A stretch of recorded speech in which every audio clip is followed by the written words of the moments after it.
Welcome everyone back from your break. Welcome to this panel discussion on labor organizing along the Salish Sea. In this presentation, we will hear from 3 speakers who will talk about new Savi agricultural workers and how indigenous knowledges have shaped agricultural work and workers' rights in the Coast Salish territory. We will open discussions up to a question and answer session after the presentation, so please add your questions directly to the Q&A box so that they may be addressed at that time. Panelists, you may now introduce yourselves and begin your presentation.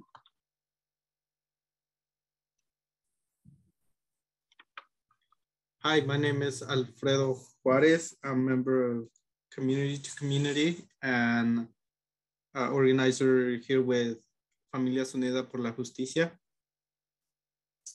Hello, my name is Marciano Sánchez, one of the organizers for Familias Unidas por la Justicia here in Burlington, Washington. Good afternoon, everyone. My name is Tomás Alberto Madrigal, and I am the food systems researcher for community to community development. Welcome.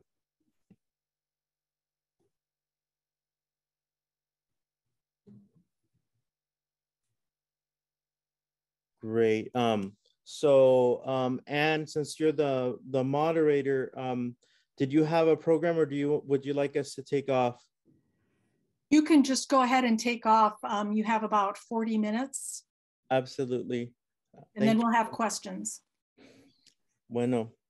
Thank you all. We asked for permission to have this conference with this presentation with this distinguished conference and all of the people from these communities, these lands here that we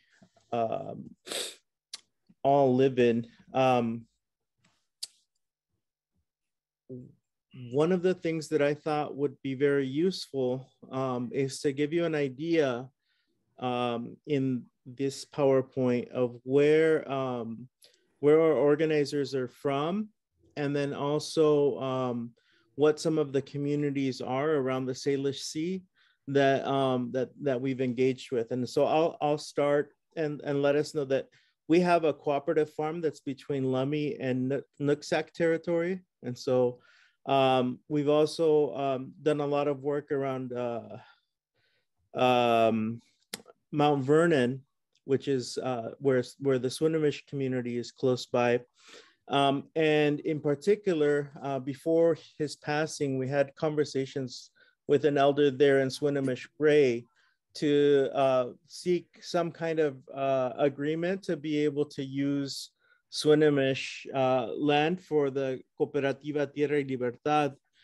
In the end, it didn't work for the Swinomish people, but the Cooperativa Tierra y Libertad did end up existing in Whatcom County, and it now lives on about 65 acres, and we'll have some of the organizers talk a little bit about that.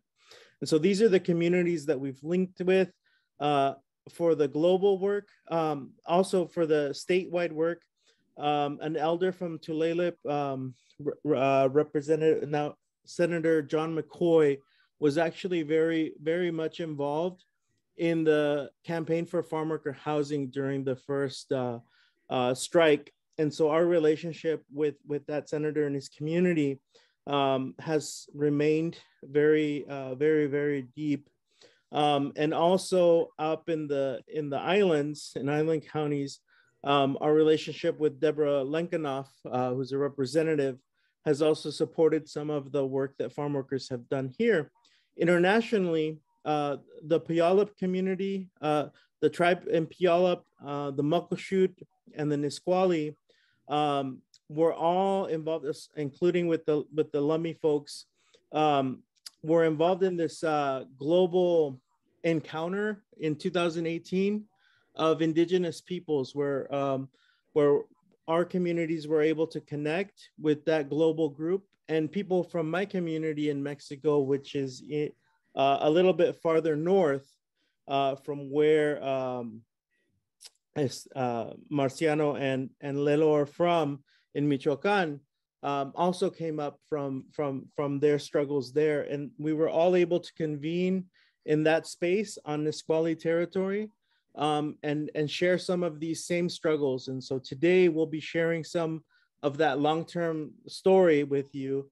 And the question that I had for Lelo and Marciano today was to give us an idea of what does being New Savi mean to you, and how did you learn that? What does that mean?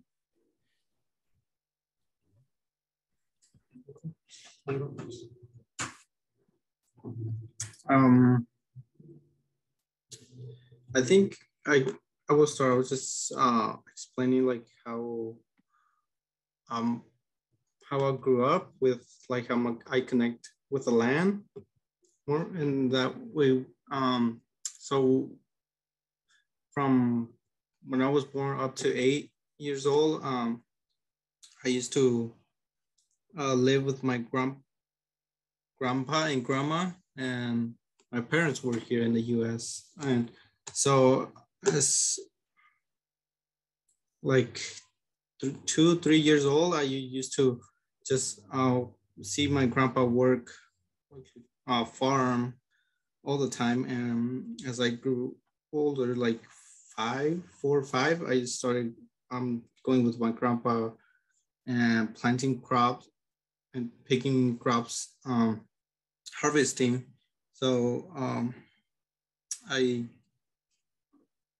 pretty much my whole year in Mexico, I just spent like learning how to grow food.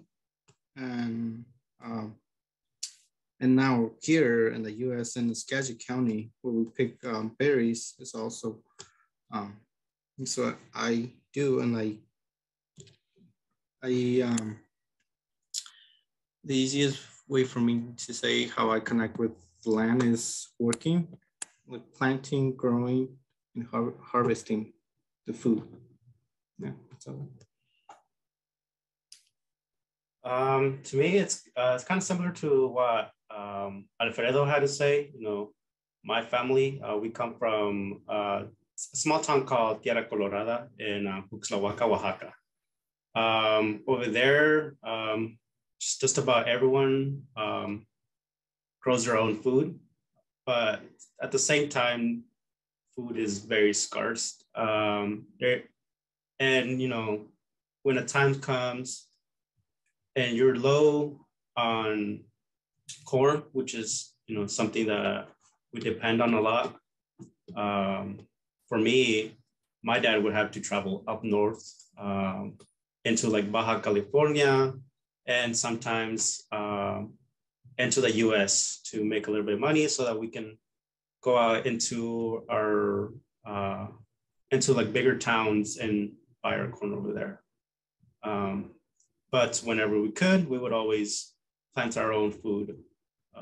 And that's kind of how it's always been. And it wasn't until I was around 5 or 6 years old, when we just couldn't do that anymore because of situations that happened at home. So we just had to travel up north and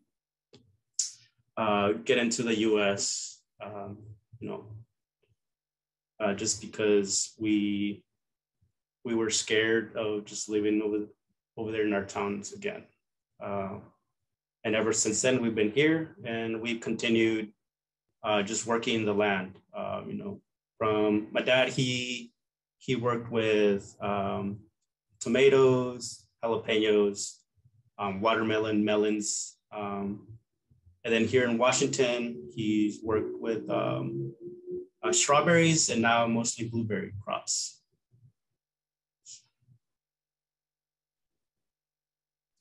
Thank you. And just a follow-up question to that. When you were 5 years old, what year was it?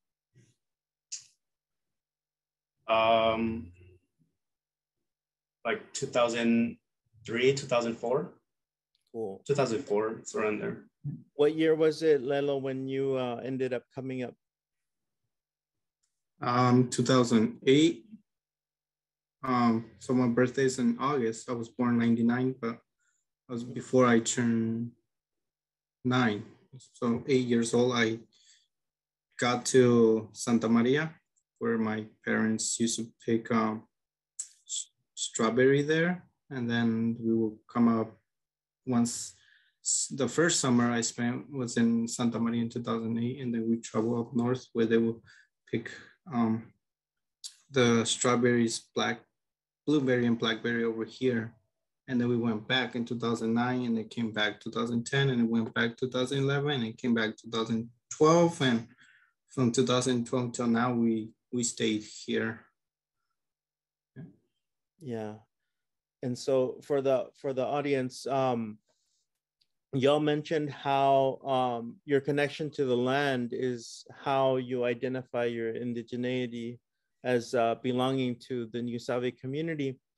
And what does that mean when you come into a new area? So, like, for example, in this other map with all these indigenous tribes that exist within Washington State, what does that mean for your relationship as one indigenous person to another? What are some of the things that go into your thinking around how you ask for permission or respect that relationship?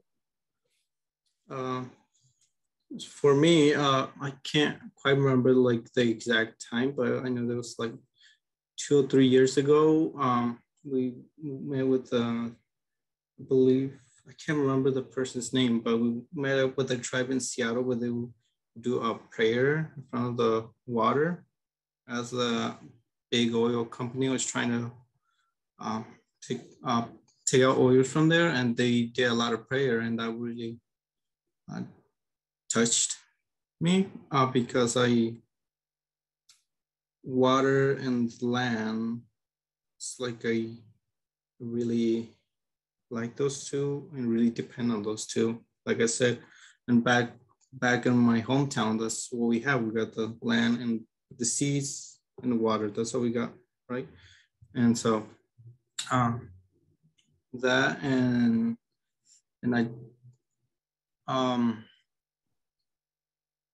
well, it's hard to explain a few words like how I'm connected to the land, but I'll say working with the land, right? Like I said, we plant, we prune and harvest. So it's working on the land. That's how I connect with the land. Over there in Mexico, California, here, or other places, we always work with the land. So yeah, and I really like it when I see other people, other tribes also connecting with that land, also not forgetting about that. Yeah, you know, for me, when it comes to working the land, and back in Mexico, in my town, I'm working the land here. You know, over there, for my family, whenever we work the land, it was all for us. You know, we plant everything that we needed to get by. Here, whenever we work the land, it's usually for a big farmer, growers that usually are just exploiting our people with minimum wages, bad work conditions. You know, it's here, you know, even though we are working with land, it's a bit sad because we're doing it for a grower who doesn't really appreciate people. But it's like our only way of connecting with the land as well, especially because we don't have any land for ourselves, except for the cooperativa that was started back in 2017. But that's a pretty long project. Thank you. So for the audience, the name of this specific panel was to give you an idea of the number of different strikes and farm worker uprisings that happened that were from the same families and communities that these core organizers at Familias Unidas por la Justicia learned from. And Familias Unidas por la Justicia emerged in 2013 when a group of about 500 families at a farm just got fed up. They were upset about a number of things. They had 16 different reasons of why they wanted to make things right. And they realized that they couldn't wait for someone else to make the right decision to have that relationship with them, and that they had to stand up for their own dignity. This organization, community to community development, that I've been with almost since they were founded. I started working with them in 2006. They were founded a few years earlier than that. Was founded by Rosalinda Guillen, who is, I don't know if you can see my cursor, but it's the shortest elder that's there. And the rest are promotoras de salud from community development. In the trajectory of that community organization, it was originally a 501c3 for nonprofit that supported people that were fleeing Central America into Canada. And so Bellingham was a node for that Underground Railroad, because the United States backing the military was not recognizing folks as refugees, as political refugees, because it didn't benefit them. And so community development originally started as a node within that Underground Railroad of Central American communities that were seeking freedom by going into Canada as refugees. And the founders of that organization that had gone dormant gave the 501c3 status to Rosalinda Guillen, who at the time was a vice president for the United Farm Workers.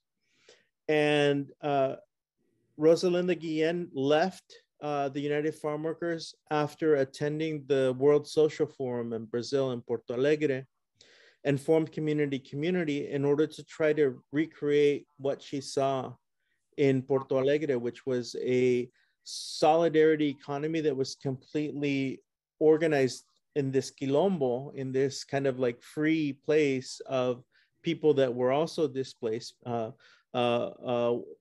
rural workers without land. MST, I think, is the English acronym, had formed this kind of cooperative economy and way of living, right? And that really inspired Rosalinda to try to reproduce that. And that first 5-year plan that community development formed, one is that it was going to be a female-led organization, but it called for a farm worker uprising within the end of that plan in the area where she grew up, which was close to La Conner, close to the Swinomish reservation.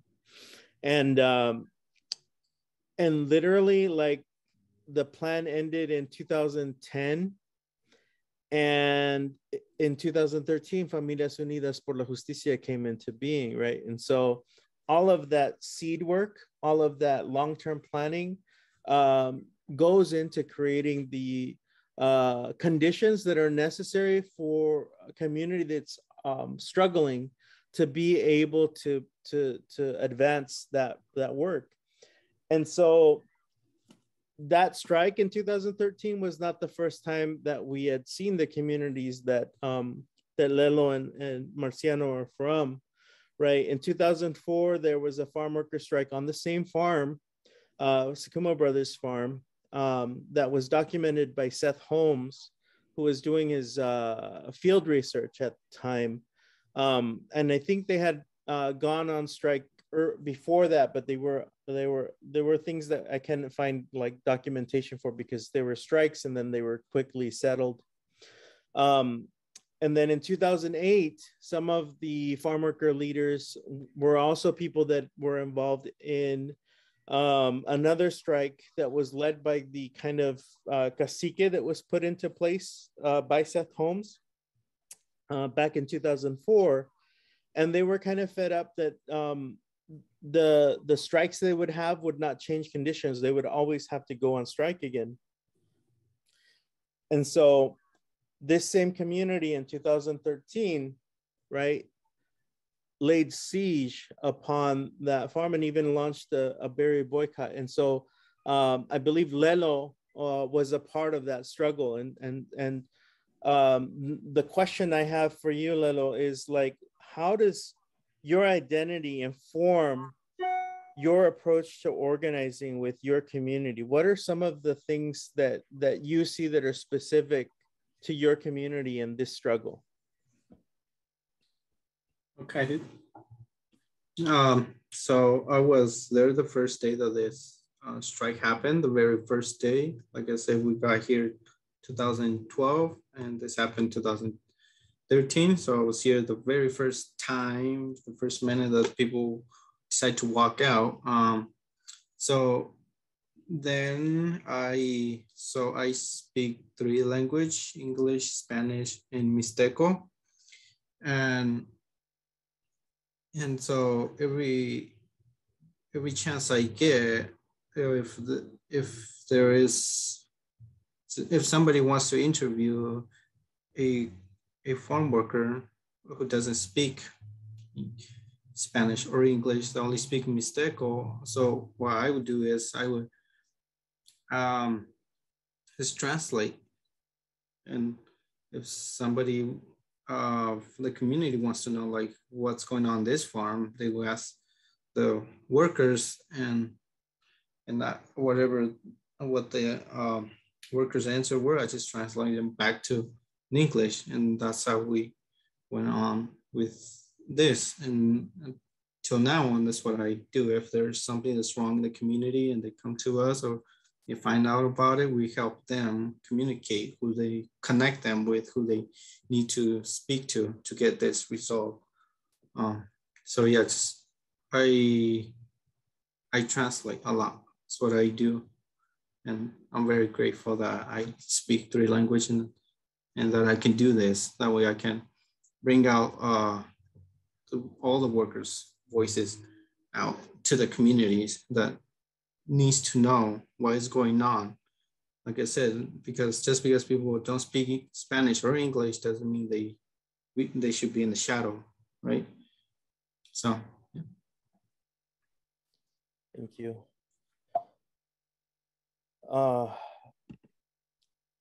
So in 2013, the Familias Unidas por la Justicia, which didn't have a contract yet, had their first Congress. And this group of 500 people that were part of the families that formed Familias Unidas por la Justicia elected their leadership, right? And so if you can take some time, Lelo, to explain what was it like during that first Congress where Familias Unidas por la Justicia was kind of solidified as an organization? Okay, so before all this, in the first strike, we really didn't have an idea of how we will get the changes we want. We know we want changes, like if we know all the bad stuff that's going on, but we weren't just sure which steps to go. And so community to community, Rosalinda really helped us with that and explained to us that these big companies don't want to talk to everybody. So they want only a few representatives, and everybody, the whole 500 people that were on the strike, we elected a number of people to represent us, and that would go and ask for these changes that we want, and then get back to us whatever the company says, just because the company doesn't want to sit down and talk to everybody. And so then this is, I learned a lot. I still am learning a lot just by, like I said, explain, translating, and also attending to places like this where we get to hear other people's stories and how they help people. And then whenever I meet a community member, I explain to them like what's on the news today, and so this 2003 and 2013 was, I spent all the time just learning, and Rosalinda is an awesome teacher. So I learned a lot. And like I said, you can see a picture there where I'm just translating all the things that Rosalinda said back to everybody attending there. So. Can you share a little bit about the people that were elected and the different communities and peoples that they were from? Okay, so half of them are Mixteco, and the other half is Triqui. They're two different languages, and we want everybody's voice to be heard, right? So, and we want everybody to know what the company said or what's going on or what our best next step is. So we got half of people that speak Triqui and the other half Mixteco, and I was also elected at that time because, like I said, translate, which helped a lot, like communicating the workers to the community and the supporters. So yeah, we just had people that speak Triqui speak to everybody that speak Triqui and the Mixteco, to the Mixteco, and really write down a lot of the big changes that we wanted and explain to them what we can do and how we can achieve that. So like you say, half people that speak Triqui and the other half Mixteco, which are the two main languages that people speak on this farm. Thanks. And so it didn't end there. Even though Familias Unidas por la Justicia didn't have a contract at this point, there was more strikes. There was one that happened after a People's Movement Assembly that was held in the Mixteco language in Whatcom County. And that strike happened on March 22nd. And this People's Movement Assembly, they also agreed to take siege of Sumas Customs and Border Enforcement Office, and also to engage in the Whatcom Farm Worker March that year. And so one of the ways in which this community organizes is around making a commitment, and they have a word for it. It's a cargo, that you have to, you give your word that you're going to do something and you follow through with it. And so the cargo for doing this was agreed upon in this People's Movement Assembly, and within the next 3 months, all of those things happened, right? And so this is an example of some of the strikes that happened. And so unlike what most of the people were framing the earlier strikes as, is wildcat strikes, that they didn't have any, like thing that people were just reacting. This actually shows that there's some forethought and planning that goes towards using the strike after having tried to negotiate something that was better. And so I think it's really important to show that this is indigenous organizing that's specific to this community that these folks are from. And this is a photo from that CBP office demonstration that happened back in 2014. And so they have this person that's standing up is one of the people that was at that People's Movement Assembly. And so I'm going to take a minute and let Mauricio give us a laydown of Cooperativa Tierra y Libertad and where that's advancing.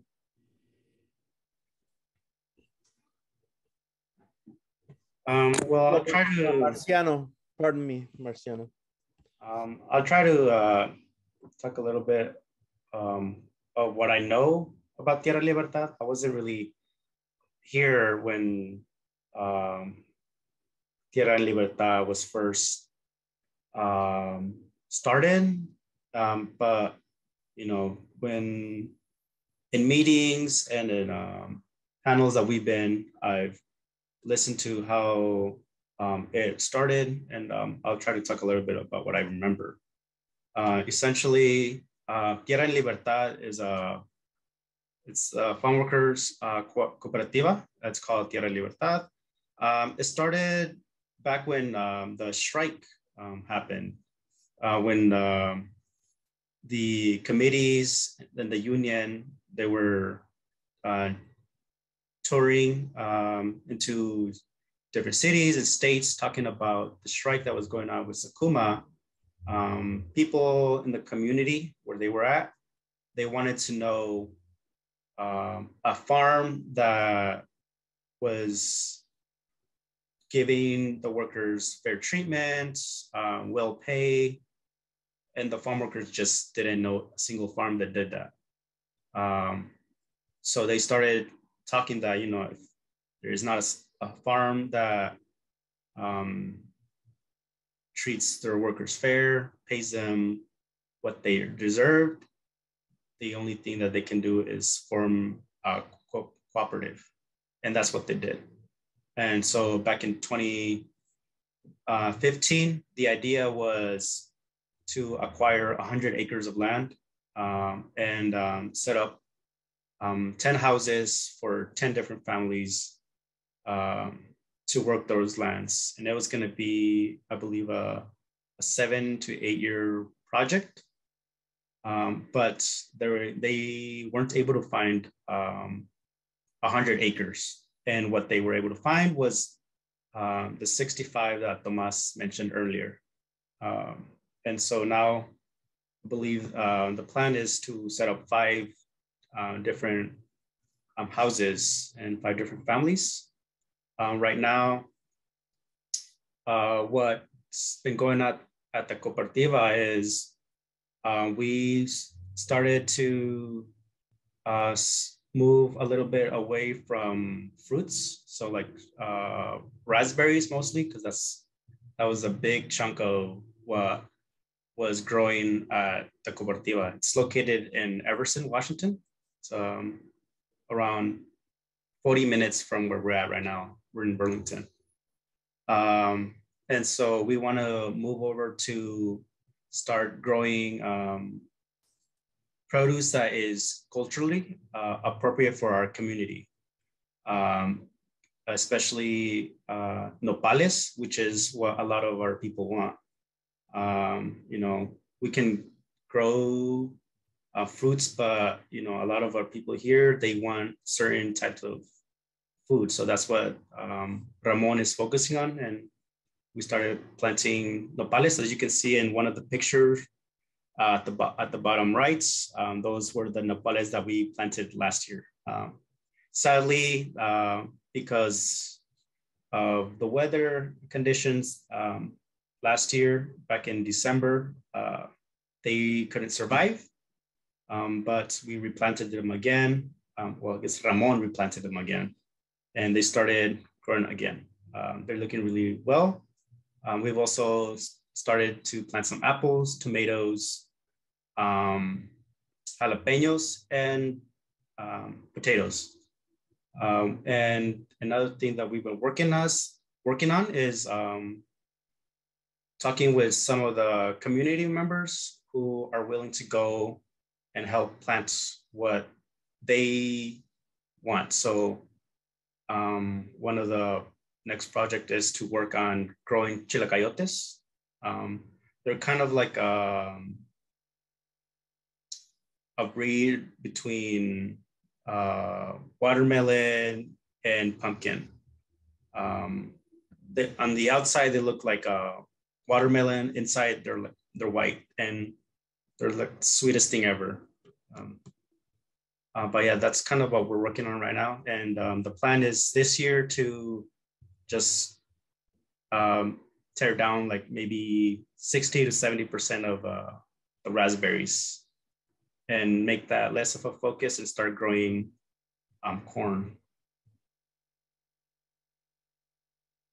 Thank you for beautifully describing that. And just to reiterate, this photo on the top is from 2014 when it was being scouted out as a possible location. And if you can tell, it used to actually be a monocultural cultivation site. And so part of healing the land that the Cooperativa Tierra y Libertad has done is to reintroduce biodiversity, but also to incorporate agroecological practices which do not require chemicals in order to grow food, right? And so, and actually living on the land that you're cultivating, I think is another thing that's very unique, rather than it being looked as a commodity. It's giving that relationship to the land deeper meaning. And so those are key points that I wanted to make sure that we linked, because a lot of our guest speakers and other presentations have talked about that link as well. With I'd like to take a minute to shift over and to start to think more about Lelo's in particular work. His role here at community development, of course, is around defending immigrants from being targeted by the CBP and ICE. And so would love to hear that story and about how that struggle is coming. All right. So there's a lot of bad treatment, like in the workplace, but also outside of work and in the community by the police and ICE. So what happened is if somebody gets pulled over just by simply not speaking Spanish or English, or a brown colored person is pulled over, like myself, they would just call Border Patrol and then just hand them over to ICE, and ICE immediately start the deportation process and then get them out without asking questions, right? And what that does is they separate a lot of families. And so being a member of C2C, I really I was able to do a lot and am able to do a lot about this, like sharing it with a community of what is going on that a lot of people probably don't know about, is when somebody gets pulled over and the police would just ask for a social security number or green card, right? There's not the stuff that they should be asking for. That's what they go for, is they see somebody who doesn't speak English or doesn't speak English well, right? And they just call Border Patrol on them and hand them over there. That's it. And families are separated. Like my family, we just really focus on working and not causing any problems in the community. And they wanted to deport me. So yeah, this is big. And right now we're fighting back and really pointing all those bad things the police and ICE practice. We're letting the community know what is going on, and a lot of them are supporting us and stopping this. We want the police to not work with ICE.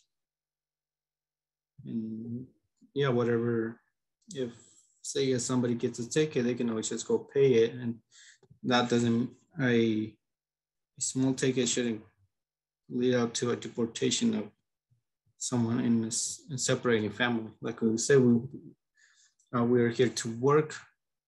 That's what we do every day. And then just say you go into a store, you get pulled over, and then next thing you know, you're being processed to be deported.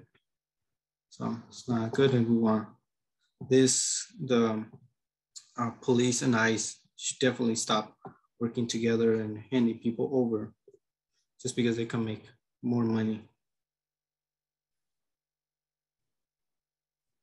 And community development has been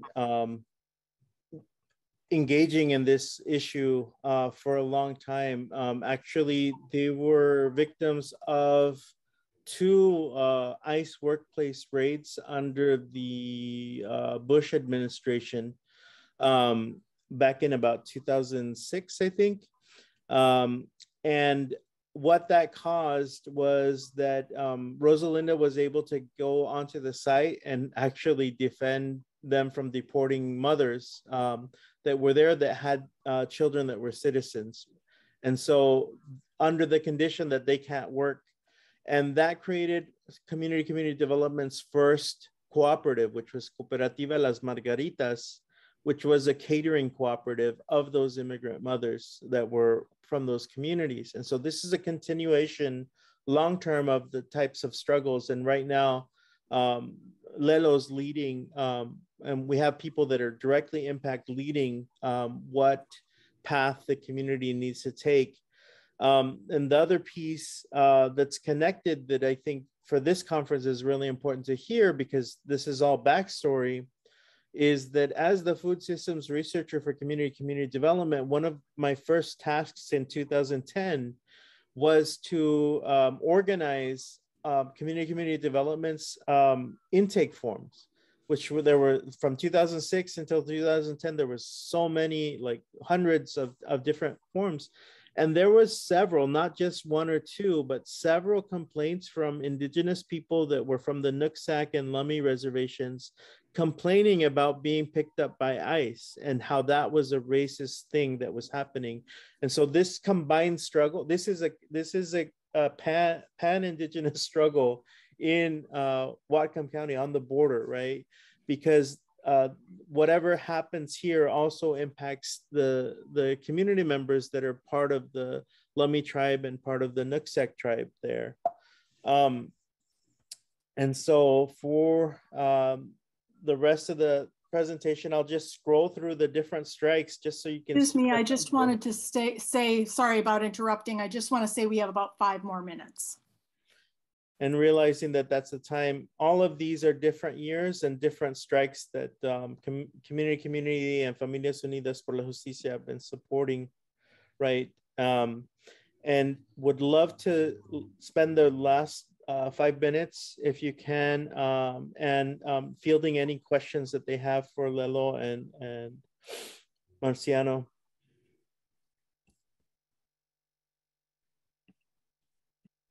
Does anybody have any questions? You can put them in the question and answer box. Doesn't look like there are any yet. If you have more to present, we can take a few more minutes. I do just want to say that thank you all for your time. I mean, this is very interesting and filled with a lot of meaningful information. So thank you. I just wanted to pop on and say that.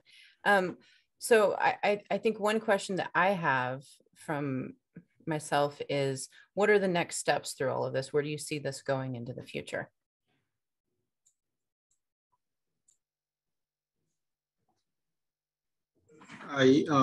Personally, I want to see in the future every farm worker having access to grow their own food, like what we do back in Mexico, is we don't use chemicals to grow food.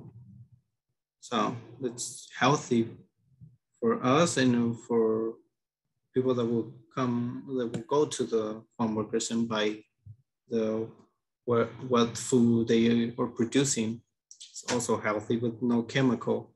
And yeah, it's one of the big things I want to see is farm workers being able to have access to the land and growing their own food, and also selling some of that food to the community.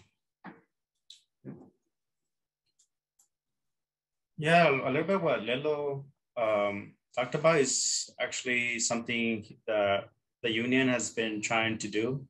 We've been trying to acquire land so that our members, if they want, they can have a place where they can come and plant whatever food it is that they need. And as well as we've been working on trying to make sure that the expansion of the H2A program just stops because it's very harmful towards our community. And growers use it as a way to make farm workers' voices not be heard by threatening them that they'll be displaced by the H2A workers. Thank you. An anonymous attendee asks a question. Thank you for your presentation. It is beautiful to see Indigenous representation from south of the border. I was wondering what has Indigenous solidarity from Indigenous communities from this side of the border taught you all, especially as it relates to being welcomed into other Indigenous lands that we are displaced to? Great question. Yeah, thank you. Thank you for the question. Because it really makes us feel a bit of at home. We see other people connecting to the land the way we connected back as young kids and as our parents were starting working on the land. So it's something that have happened in the past, and seeing other people here also connecting to the land that way, it's good, makes us good. Yeah. Yeah, the level of hospitality and solidarity that we've experienced from all of the different tribal organizations and also urban Indigenous people that have been displaced that live here in Washington has been tremendous. There is so many places that we've been able to connect and to provide mutual solidarity to, like for Standing Rock, for example, or a lot of the local struggles around climate justice, even in Canada, right? With the blockades that were going on there. But also there's a tremendous amount of reciprocity that we've been able to engage with Indigenous representatives and senators here in Washington State. Without Senator McCoy, without Representative Lenkenoff taking a stand and actually championing a lot of the legislative moves that farm workers have been able to win in Washington State, I don't think those would have been possible without their championing of that work.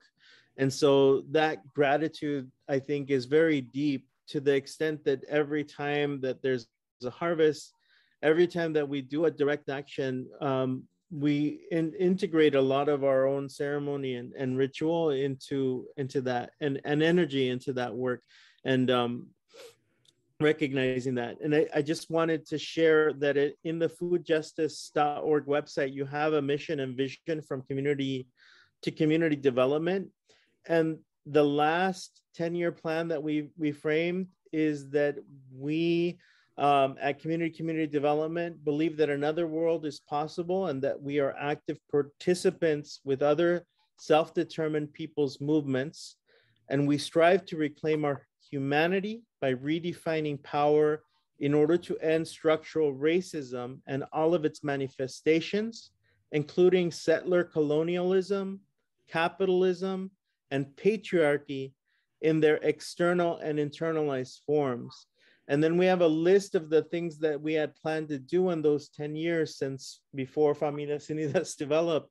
And what you'll probably understand and see is that we've been able to implement those things, right? And so it's about time for another plan. And talking with our hosts from the Cowlitz Nation, they talked about making 500-year plans of 7 generations, right? Of what was the intentionality of the work that we want to see, of the future that we want to see. And just like these gentlemen shared with us that are our core organizers, we want life. We want a good life for our community and for the people that are coming behind us.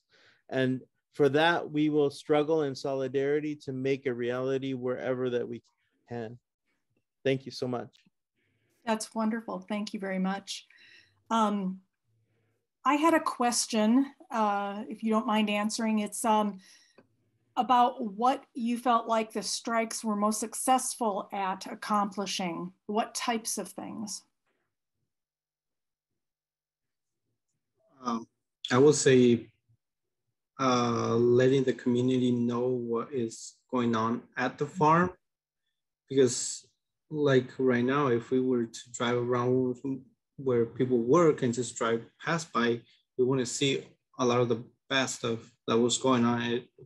And like I said, letting the workers come out and tell their story, bringing it out to the community, that just sharing with the community, like telling the community of all the bad stuff that are happening at the farm, so the community knows. I think like the strike really helped out a lot, because really caught the community's attention, and that way we could communicate to them like what's going on at the farms. Also, it's mostly communication. Interesting. Thank you. Do you have any more comments? Oh, it looks like there's another quick question here from Jessica Hernandez. I was wondering if you can all explain how deportation is used as a fear tactic to break Indigenous resistance movements, especially as it pertains to displaced Indigenous peoples. Well, it's the workers here in Skagit County, just if not most of them, almost all of them are undocumented farm workers. And that's pretty much what growers tend to do if workers start to speak up about conditions in their work, or for a better pay.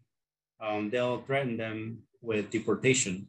And once workers hear of that, they're scared to speak up. But that's also what the union has helped with,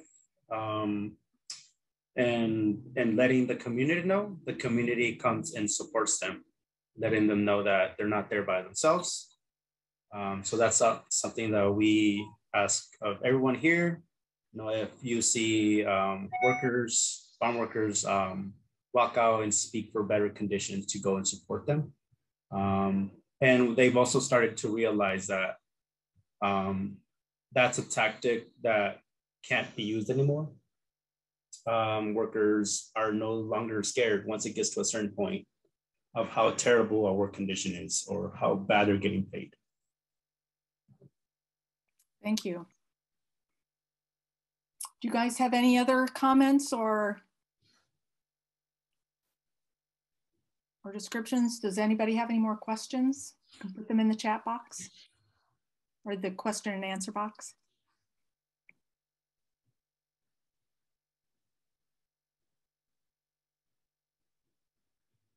I guess that's it. We're a few minutes early, but thank you so very much for joining us today. It was a wonderful presentation.